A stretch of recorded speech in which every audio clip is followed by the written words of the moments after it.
অসহায় দুস্থ মানুষদের শীতবস্ত্র বিতরণ করে নজির গড়লেন অল বেঙ্গল ইমাম মুয়াজ্জিন অ্যাসোসিয়েশন ট্রাস্টের সাগরদিঘির সম্পাদক আহমেদ রেজা সাহেব ও সভাপতি আব্দুল হাকিম সাহেব সহ ট্রাস্টের সকল সদস্য বৃন্দ।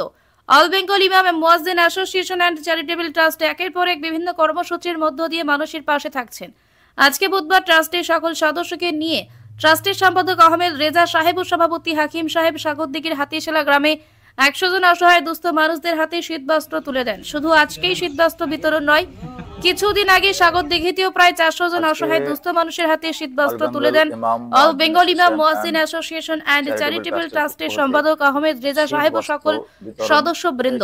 ট্রাস্টের সম্পাদক আহমেদ রেজা সাহেব ও বিশিষ্ট ইমাম হারুন রশিদ সাহেব ও সভাপতি আব্দুল হাকিম সাহেব সাংবাদিকদের সম্মুখীন হয়ে বলেন, আমরা মসজিদের ইমামতির পাশাপাশি আমরা সদা সর্বদা মানুষের পাশে থাকার বার্তা দিয়ে থাকি এবং অসহায় দুস্থ মানুষদের পাশে থাকার চেষ্টা করি। এটা সাগরদিঘি ব্লকের অন্তর্গত পাটকেলডাঙ্গা জিপি হাতিশালা গ্রাম। প্রতিনিয়ত আপনারা একের পর এক কর্মসূচি রাখছেন আপনাদের ট্রাস্টের উদ্যোগে। আজকে আপনাদের কি কর্মসূচি এবং কোথায় ছিল?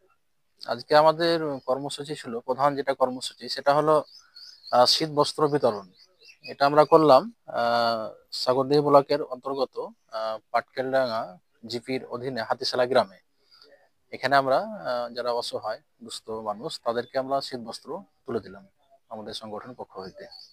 এই যে আপনারা ইমামের পাশাপাশি যে আপনারা মানুষের পাশে দাঁড়াচ্ছেন, এটা নিয়ে আপনারা কি বলবেন?